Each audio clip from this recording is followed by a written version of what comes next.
बिस्मिल्लाहिर्रहमानिर्रहीम। अस्सलामुअलैकुम मेरे नाज़रीन, टू सिस्टर व्लॉग.2 में आपको खुश आमदीद।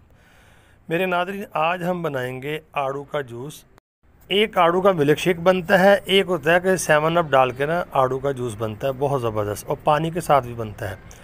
तो आज हम बनाएंगे मिल्क शेक नहीं, आड़ू का जूस। उसके लिए हमें चाहिए आधा किलो आड़ू, और ये आपके सामने बर्फ़ है, और 1.5 पाव चीनी। तकरीबन हम बनाएंगे कुछ 4 से 5 गिलास। आइए इसको स्टार्ट करते हैं, आड़ू का जूस कैसे बनता है। तो नाज़रीन, ये गर्मियों में बहुत यानी कि अच्छी चीज़ है पीने की, बहुत ज़बरदस्त ये बनता है आड़ू का जूस। ये मैदे के लिए बहुत ही अच्छा है। आइए इसको बनाना स्टार्ट करते हैं। सबसे पहले हम डालेंगे आड़ू।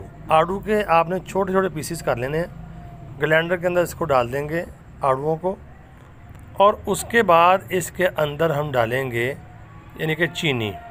तो मेरे नाज़रीन, चीनी के 10 चम्मच कम से कम आपने डालने हैं 4 गिलास के लिए। और उसके बाद इसके अंदर डालेंगे 7 अप की बोतल या पानी। उसके बाद ढक्कन बंद कर देने के बाद मशीन को ऑन कर देंगे, और जब आधा जूस तैयार हो जाए तो आपने उसके अंदर बर्फ़ ऐड कर देनी है। दोबारा फिर आपने मशीन ऑन करके इसको यानी कि अपना चला देना है। तकरीबन आपने 1 से 1.5 मिनट इसको चलने देना है। 1-1.5 मिनट के बाद आपका जूस बिल्कुल तैयार हो जाएगा।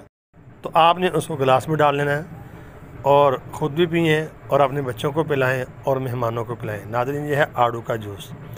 तो आड़ू का मिल्क शेक भी बनता है।